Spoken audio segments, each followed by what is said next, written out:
भद्रक जिला वासुदेवपुर ब्लॉक अंतर्गत नायकाणीडीठारे श्री रामचरित मानस पारायण और महायज्ञ आरंभ होइछे। मारुति सेवक संघ द्वारा आयोजित जून 12 तारिख पर्यंत चलिबाकु थिबा एही रामचरित पारायण उत्सवर प्रथम दिवस रे स्थानीय बजार रु कलश शोभायात्रा बाहर बजार परिक्रमा करी बालियापाल घाट जाए आसीथिला। विशाल शोभायात्रा रे हजार हजार संख्यार भक्त माने उपस्थित रहिथिले।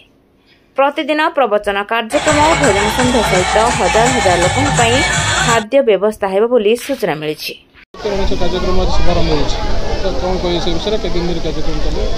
नहीं तो आपण माध्यम जरिया मुझे जे पुराना जो मैंने दायित्व थे रामपारायण संगठन को चलाऊे रामपारायण चलाऊे तो सी भरोसा कले मत कही पिंटू से कथा आगुरी कही तो ये आज आम तार रिजल्ट पाइलु जोटा कि 11टा कलश प्रथम बुड़ा जाऊला तो आज आम गोटे प्रयास करूँ समस्त को लेकिन 108 कलश बुड़ेमु तो आज भी से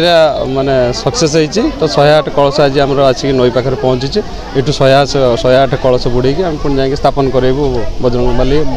श्रीराम पाखे। शोभायात्रा आमर जो पारायण हुए नायकांडी मार्केट रे जो पड़िया हुए से शोभायात्रा बाहर आसिक घाट पाखे ये नई बुड़ा ना आम तो कलश 108 थिला तापर तो आहरी आपण माने देखुचंती आहरी बोधे 200 माँ मैंने आहरी आम सहित सामिल होइचंती जोटा कि राम भक्त मानकर जो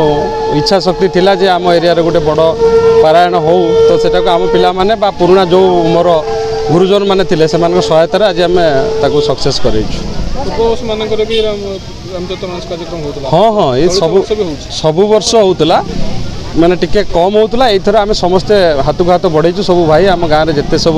बुद्धिजीवी जिते सब थिले आगुरु रामपारायण रे समस्ते सामिल होइचंती सेत पे एटा गोटे बड़ धरण लो आमे करैछु। कोन एथर कार्यक्रम रो रूपरेखा चेंज कराइछि रूपरेखा चेंज कराइछि प्रथमे तो आमे 108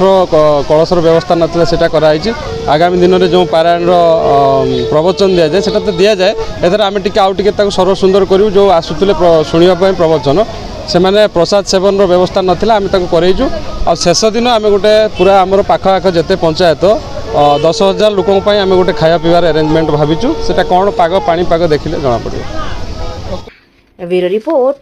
खबर।